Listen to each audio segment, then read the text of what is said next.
یار تو یہ کن امیدوں کے فلسفے سن کر میرے خیالوں میں بکھرے دل کے ٹکڑوں کو جوڑنے آ گیا، یا پھر تو شاید مجھے اندر سے مزید توڑنے آ گیا۔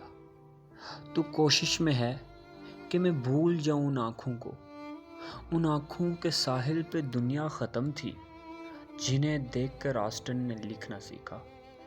دن امیدوں کے پہاڑ تعمیر کرتے گزر جاتا تھا اور رات ان آنکھوں کی گہرائی ماپتے۔ یہ بات ان دنوں کی ہے جب زندگی حسین تھی اور میرے کہکہے مصنوعی نہ تھے۔ ایک نادان لڑکے کو نہ خبر تھی کہ لوگ نیند کی گولیوں سے دل کیوں لگاتے ہیں اور خودکشی کس بلا کا نام ہے۔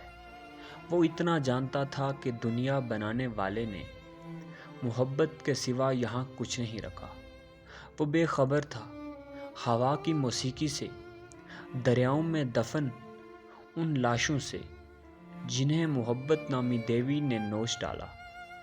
اس نے دنیا کی ہر بات کو محبت سے جوڑا، وہ نیوٹن کی تھیوری، وہ ارسطو افلاطون، وہ سقراط کے فلسفے، وہ نیتشے کی باتیں، محبت کی یاد میں گزاری وہ حسین راتیں۔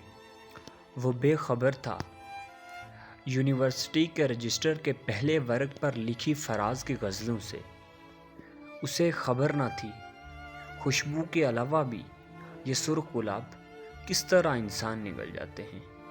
وہ کافکا کا درد، وہ وینسنٹ کا ذہنی تناؤ، وہ ایڈورڈ منچ کی اداس پینٹنگز، یہ دنیا پہاڑوں میں دفن محبت کے راز، اداسی کی کوکھ سے جنم لیتی نظمیں، محبت کی پہلی اولاد تنہائی، باغوں میں بیٹھی بلبل کا اداس نغمہ، وہ بارش کے پانی میں بھیگتی کوجیں، وہ ویران اجڑے دالان، وہ انسان کے ٹوٹے ہوئے مان، حویلیوں کے اندر سے سسکنے کی آوازیں، وہ ٹوٹی چوڑیاں، وہ مہندی سے رنگے روایات کی بیڑیوں میں جکڑے ہاتھ، یہ سب بتاتے رہے کہ محبت میں انسان کو کیسے ہوئی مات۔ مگر وہ بے خبر تھا۔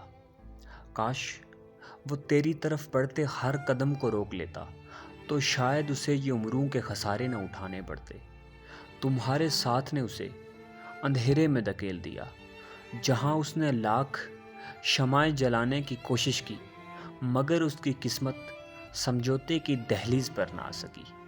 آج آ کر دیکھو اسے، دکھ کواڑوں کو کھریدے جا رہا ہے اور وہ اپنی پائمالی پہ بند کمروں میں نظمیں گنگنائے جا رہا ہے۔